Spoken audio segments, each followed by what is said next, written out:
Now to an alleged attack on a group of Peruvian villagers in the Amazon by a group of ETs. Yes, extraterrestrial beings. This is all over the Peruvian news over the past few days. Was this faked? Was this carried out by humans, made to look like an alien attack, preparing us for a fake alien invasion? Of course, something we've been very worried about from the deep state and the military-industrial complex. Is this fake, or is this 100% authentic? Let's try to get some answers. Timothy Alberino is a filmmaker and a journalist who's lived in the very same jungle as these Peruvian villagers and had some very strange things happen to him in this same region. And he joins us now to have a wide-ranging discussion about it. Timothy, welcome to the show. I love your research and I love what you're doing. Thanks, and welcome to Redacted. Well, thanks so much for having me on. Our pleasure. So let's start with these villagers, right? I don't think we particularly know exactly 100% the details here, whether or not this is real, whether or not this is faked. Let's just start with what these villagers say what happened. I want to play a piece of this Spanish news report here, and then we'll come back and we'll translate this and we'll talk about exactly what is happening here. And you can start with this gunfire. Watch.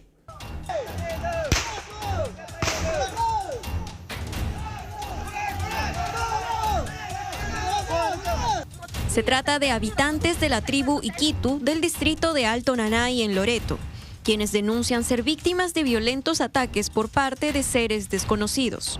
Necesitamos apoyo para nuestra comunidad. Los niños, mira, se ve los niños no duermen, están ahí las madres desvelándose, señores. Son extraterrestres estos señores, son vestidos con blindados, son tipo del hombre verde que parecía el hombre araña, igualitos, son señores. Yo les valió 2 veces y no caen, en vez de que caen se elevan y se desaparecen, señores. Okay, so we saw gunfire, it's dark. We hear the tribal leader talking about this. What was he saying, and what were we seeing in these first few seconds of this news report? Okay, so this incident began when a 15-year-old girl was abducted by strange beings in the jungle. She's from this village. These are the Iquitu tribe, members of the Iquitu tribe. It's the village of San Antonio. It's in the district of Alto Nanay, near Iquitos. And apparently this 15-year-old girl was abducted, and she was able to break free from her captors. She ran back to the village. She sustained lacerations to her neck. There's pictures of her online with her neck bandaged up and bloodied, and you can actually see the lacerations. And when the villagers found her, she was in a state of shock.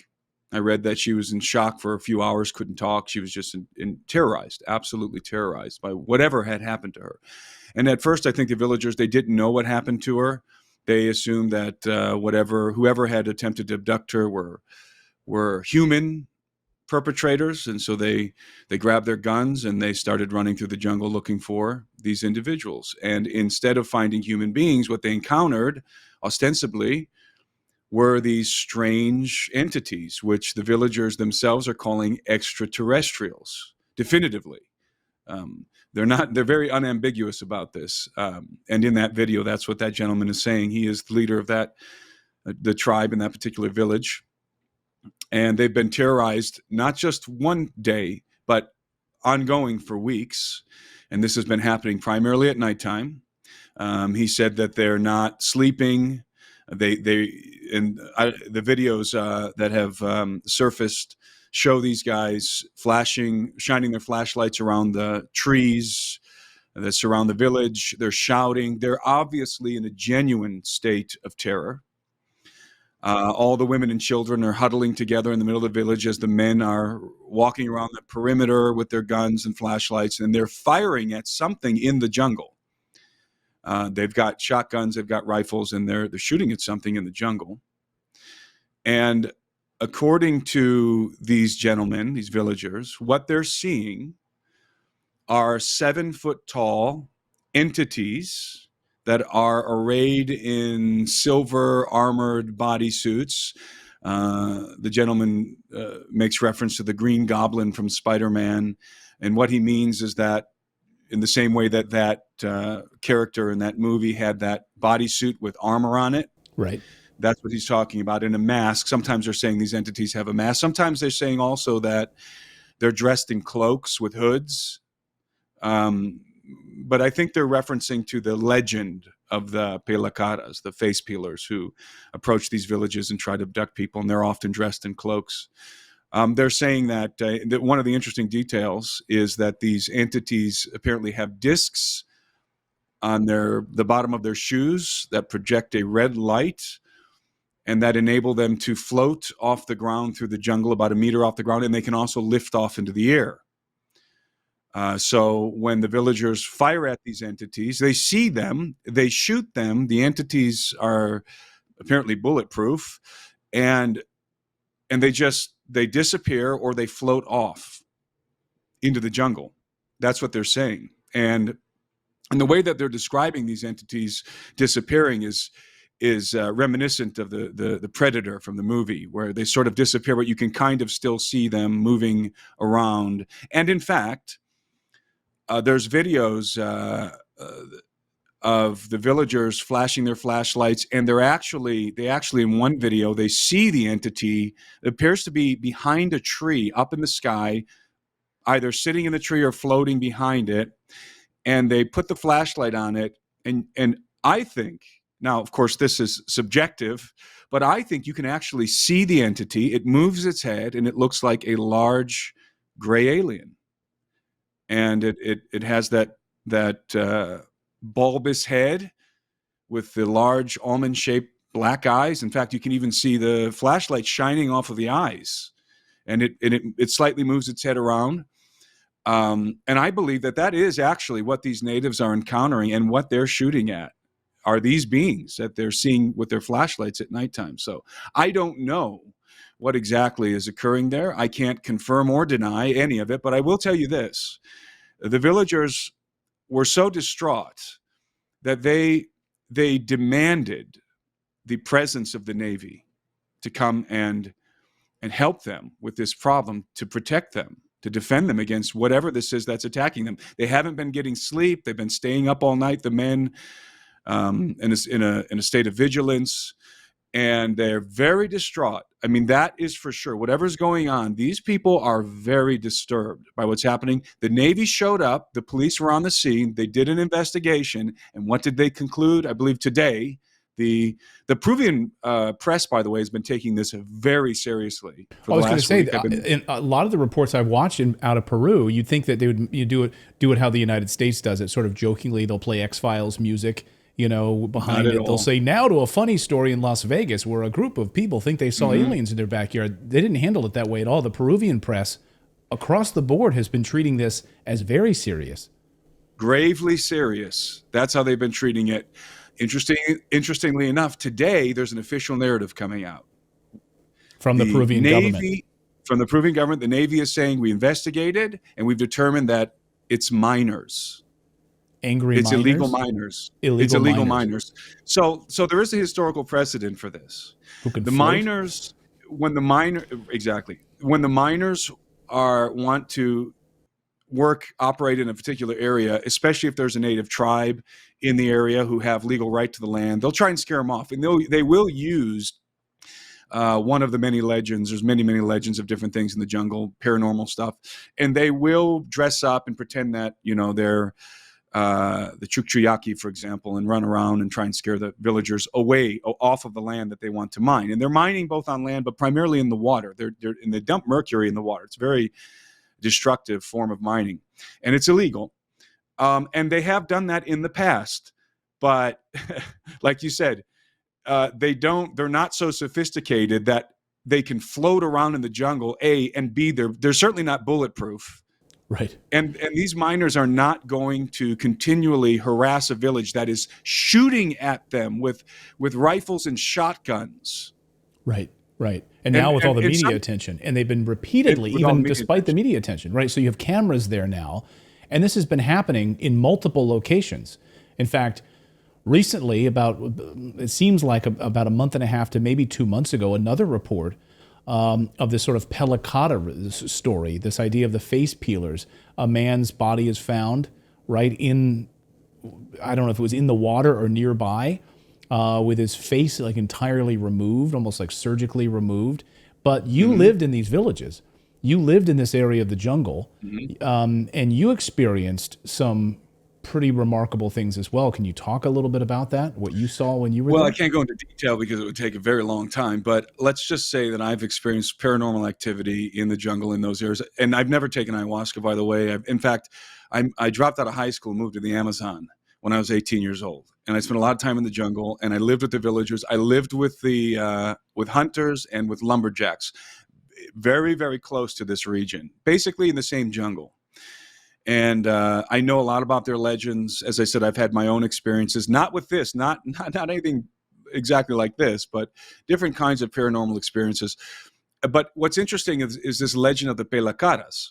Now, this is an old legend in the jungle, and it's a living legend. It's not something that used to happen. This is ongoing. This is something that the jungle people will tell you about. The Pelacaras, Pelacara means face peelers. And the legend says that these entities, these face peelers, abduct people from the villages and they mutilate them, much like the cattle mutilations that we're all familiar with in the United States. These people are terrified, and this video is compelling. And of course, it brings up a larger question about, well, is this sort of laying the groundwork now in these sort of remote villages for this idea of an alien invasion, right? And what we've been warning people about on our show with interviews with Dr. Stephen Greer and Dr. Michael Salla and others is that the idea that the deep state, that the military-industrial complex will, of course, has been pushing for disclosure of what these recovered craft and alien bodies, et cetera, but they're going to say that they are nefarious. And they're going to sort of push us into sort of a defensive posture, that the reason we need to spend billions more for our military budget is because they are dangerous creatures. And so when I see something like this, I have to, my skeptical eye peers at it and says, what is going on here? You know, is this some sort of a cooperative effort with these creatures and the United States government, or some sort of a governmental entity, or is this purely what it is, face value? Well, that would be terrifying if it was, if the government was cooperating with 7-foot-tall gray alien beings. That would be the worst case scenario, I think. Actually, I'd rather have it just be extraterrestrials. Right. But you know, this is interesting because when we look at what's happening in our own government. General Milley just came out, I think yesterday, and said, basically discounted Grush's testimony and said that, no, the military doesn't have any evidence of alien crash retrievals or certainly alien bodies, anything like that. So it's a public denial of David Grush's testimony. So what we're seeing, at least in the United States, and I think what we're seeing in Peru right now as well, is a dual narrative at work. And I talked to my friend Richard Dolan, who's I think the preeminent ufologist of our generation. And Richard and I agree that we have a dual narrative coming out of the government. You have a secrecy group that wants to keep the lid on this thing. And then you have another group apparently inside of the DOD and the intelligence community that wants to inform the public, wants some level of disclosure. So there isn't one dominating narrative here. There seems to be a conflict raging behind the scenes in regard to disclosure, and that's playing out in the response, the official response from the Pentagon regarding Grush's and the other individuals' testimonies, and Milley. So you have the military's position. You have other people coming out in the intelligence community who are both affirming Grush's testimony and denying it. So you have a dual narrative here. You have a conflict raging behind the scenes, and I think that explains a lot of what's going on. There's not one narrative that's being pushed. There are two. There's a push for disclosure, and there's a push for non-disclosure happening right now. Or I would even say, I agree with you 100%, although I would even say the push for non-disclosure may be falling in line with it's a threat disclosure. And we need to keep it, you know, we need to keep it in this lane here. We will disclose it, like Milley. Yes, there are UAPs. We will disclose that part of it, but we believe it's a threat. We're not going to go so far as to, you know, the Grush side of things. And I think maybe that's what's these two dual narratives that we're seeing sort of emerging. Well, I'm going to agree that there is a real danger here for, let's say, a global response to an alien threat. The consolidation of power by a let's say a global cabal, right? The one world government, this desire to form a one world government, the new world order, that this certainly could be furthered by citing an alien threat, right? Advanced alien beings that are in possession of technology that is far advanced of anything that we have. They obviously constitute a global threat, right? And so what does a global threat require? A global response. And so you can see how this could be used. And I think it will be used. I think you're correct that it will be used to consolidate power in a global body. And that is, of course, a threat to the sovereignty of the United States. So I would agree with that. But at the same time, I also want to acknowledge that there is an alien threat. I think the alien threat is legitimate. I mean, we have, for example, we have a large body of data relating to alien abductions. And that data lends itself to scientific inquiry.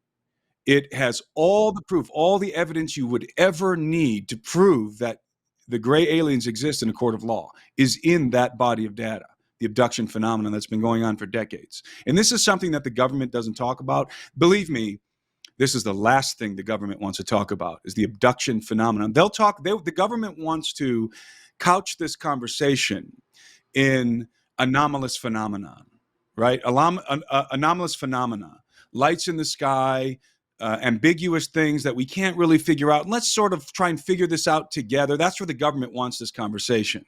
They don't want to talk about the decades of an aggressive cover-up that has been perpetrated by the government and by these Department of Defense military contractors, specifically aerospace contractors, who have been recovering crash retrievals and the bodies for decades and reverse engineering the technology in secret in these deep underground military bases and doing who knows what else with the technology.